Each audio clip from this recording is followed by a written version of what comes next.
Olá, eu quero hoje conversar a respeito de salvação, uma conquista do homem ou uma dádiva de Deus.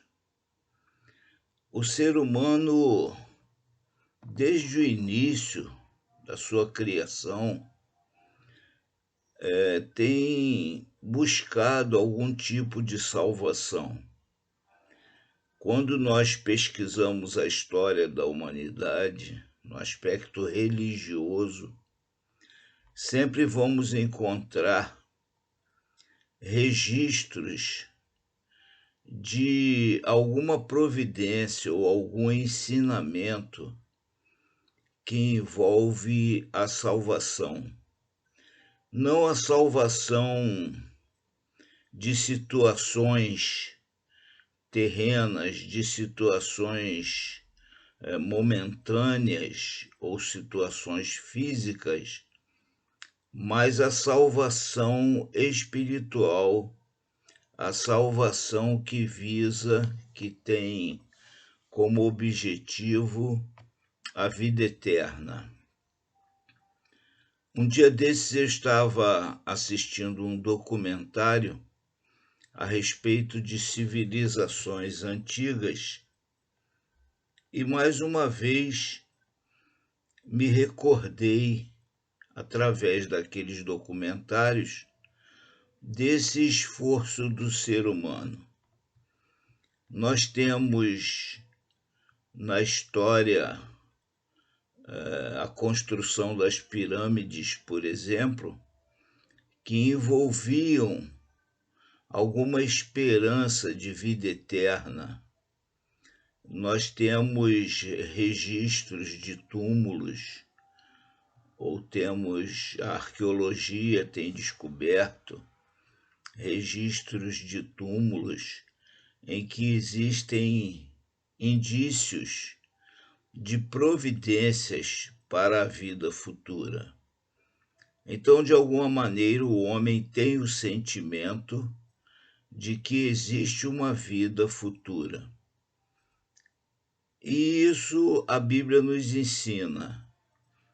Desde o início, Deus prometeu ao homem que, se o homem o obedecesse, viveria eternamente.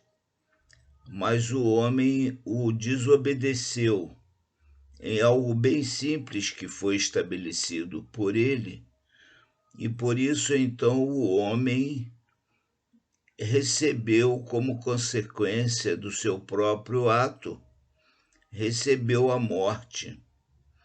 E tendo recebido a morte, recebeu também a perdição eterna. Nós encontramos nos ensinamentos de Jesus referências claras a respeito dessa perdição eterna, da salvação ou da perdição eterna.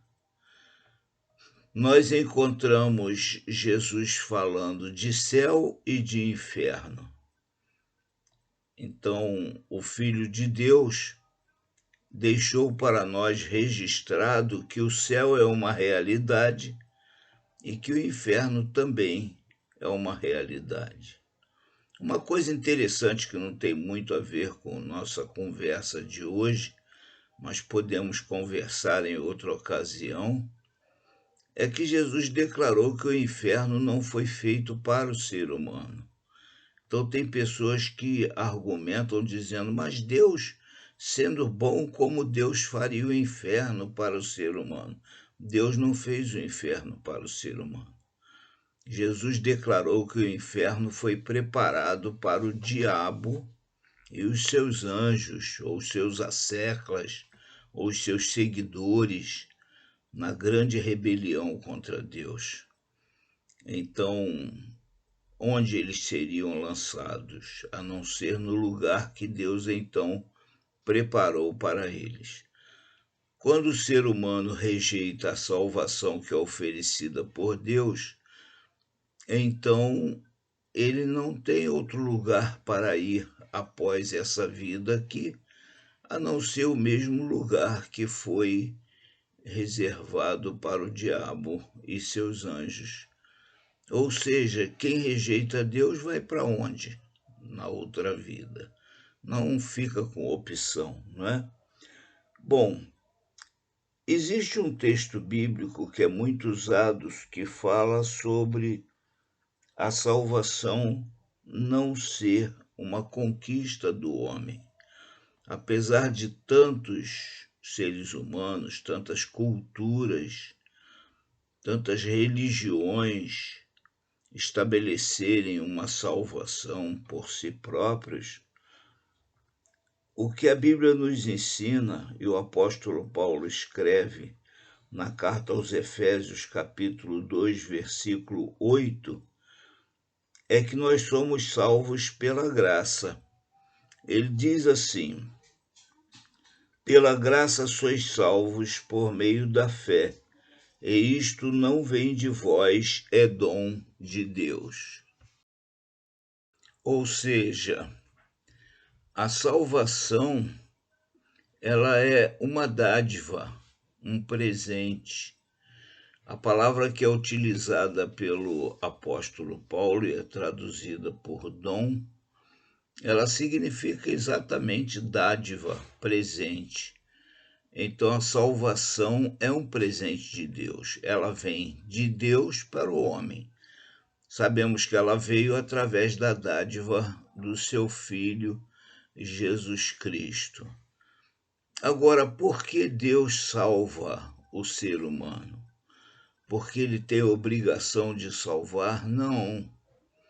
A salvação, ela é uma dádiva que vem de Deus e porque Deus tem boa vontade para com o homem.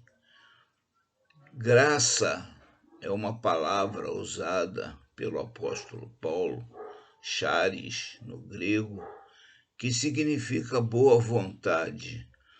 Ou seja, nós somos salvos pela boa vontade de Deus.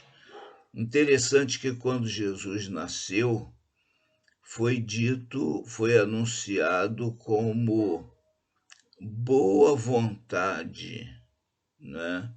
Como sendo a salvação que veriam aos homens de boa vontade. Ou seja, a boa vontade em receber a salvação, unida à boa vontade de Deus em conceder a salvação, então possibilitou a vinda do Salvador, e o Salvador então se sacrificou para que nós pudéssemos ser salvos. Então somos salvos pela graça, pela boa vontade de Deus, né? E isso através de uma dádiva que ele nos fez. Agora, salvo de quê? Ultimamente, muitas pessoas têm usado o nome de Jesus Cristo e até procuram usar a pessoa de Jesus Cristo para uma salvação de situações terrenas, e só isso. Então as pessoas usam o nome de Jesus como se fosse um talismã para resolver as suas mais variadas situações de dificuldade ou supostas dificuldades ou conquistas no campo humano. Só que a salvação que é anunciada como vinda de Deus é a salvação que é o resgate do perigo ou destruição. Então, a palavra lá usada pelo apóstolo Paulo, sozo, significa resgatar do perigo ou destruição. Que perigo é esse, né? O perigo da perdição, o perigo da morte, do sofrimento eterno. O contexto que o apóstolo Paulo está dizendo, está falando sobre a salvação, ele diz assim, antes, e vos vivificou, ou seja, vos deu novamente a vida, estando vós mortos em ofensas e pecados. Então, o ser humano tem como estado natural dele a morte. Ele já está morto espiritualmente. Ele já está em perigo de destruição por causa do seu pecado. Ele precisou ser resgatado dos seus pecados para poder então ser salvo, para ser então levado à vida eterna. E volto a dizer, isto é uma dádiva de Deus pela sua graça. E qual é o meio? Qual é o meio? O que o homem precisa fazer então? Ora, se a salvação não é uma conquista do homem, se a salvação é uma dádiva de Deus, então o que o ser humano precisa fazer para ser salvo? Ele precisa ter fé. Então, isto não vem de vós, é dom de Deus, vem por meio da fé. Ele precisa ter a convicção da verdade de que Deus concede a vida eterna, Deus concede o resgate do perigo, o resgate da destruição, o resgate da morte, através do seu Filho Jesus Cristo, do seu sacrifício na cruz do Calvário.